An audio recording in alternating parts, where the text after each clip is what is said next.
Bismillahirrahmanirrahim. Assalamualaikum warahmatullahi wabarakatuh.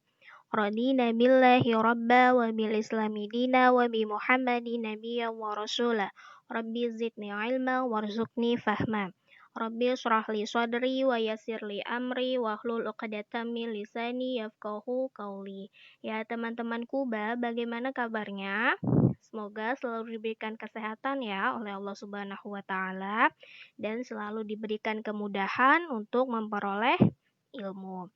Ya, hari ini kita akan belajar pendidikan agama Islam. Materi yang akan kita pelajari yaitu materi baru bab 4 tentang bersuci dari hadas atau thaharah.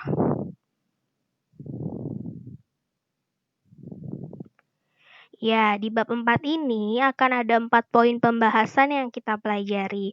Poin pertama yaitu tentang pengertian thaharah, yang kedua tentang pengertian najis, yang ketiga pengertian hadas, dan yang keempat tentang wudhu. Untuk minggu ini kita akan bahas 2 poin pertama yaitu pengertian thaharah dan pengertian najis. Oke, langsung saja kita masuk ke bagian yang pertama ya, pengertian thaharah. Ya, apa sih thaharah itu? Ya, pengertian thaharah itu dibagi menjadi dua, secara bahasa dan secara istilah. Secara bahasa, thaharah artinya bersih atau bersuci. Sedangkan secara istilah, thaharah merupakan menyucikan badan, pakaian, dan tempat dari hadas dan najis dengan cara yang ditetapkan sesuai syariat Islam, sesuai dengan ajaran agama Islam. Nah, Islam itu sangat menganjurkan kepada setiap umatnya agar selalu dalam keadaan bersih dan suci, menjaga kebersihan dan mensucikan diri. Nah, orang yang sanggup menjaga kesuciannya sangat dicintai oleh Allah Subhanahu wa taala. Nah, thaharah itu dibagi menjadi dua, yaitu thaharah dari najis, ya, bersuci dari najis, dan bersuci dari hadas. Nah, najis itu meliputi badan, pakaian, dan tempat. Cara membersihkannya dengan air yang suci dan mensucikan atau biasa disebut dengan air mutlak. Sedangkan thaharah dari hadas yaitu hanya berlaku untuk badan, ya, hanya meliputi badan. Tidak meliputi pakaian dan tempat.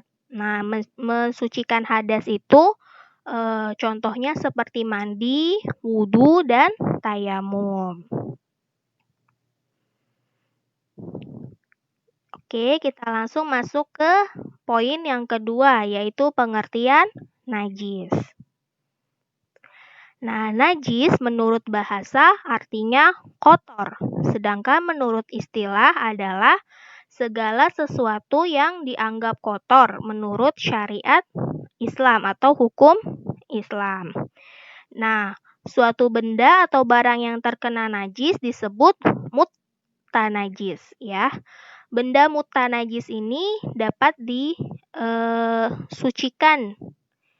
Misalnya, pakaian yang terkena air kencing itu dapat disucikan dengan cara dicuci, ya. Nah, macam-macam najis. Nah, najis itu ada 3 ya, dibedakan menjadi 3. Menurut ilmu fikih, najis itu dibagi menjadi 3. Yang pertama ada najis yang berat atau mughaladoh, yang kedua najis mutawasitoh, dan yang ketiga najis ringan atau mukhafafah. Najis berat atau mughaladoh, ya, yaitu najis yang harus disucikan sampai 7 kali menggunakan air dan 1 kali menggunakan tanah atau debu, ya, yang suci. Selain menggunakan air, bisa juga menggunakan air yang dicampur dengan tanah. Contohnya itu terkena air liur anjing. Nah, jika kita terkena air liur anjing, kita harus mensucikannya dengan menggunakan air 7 kali dan menggunakan tanah 1 kali. Ya, najis yang kedua yaitu najis sedang atau mutawasitoh, ya. Najis mutawasitoh ini berbeda dengan najis yang pertama, dengan najis mughaladoh.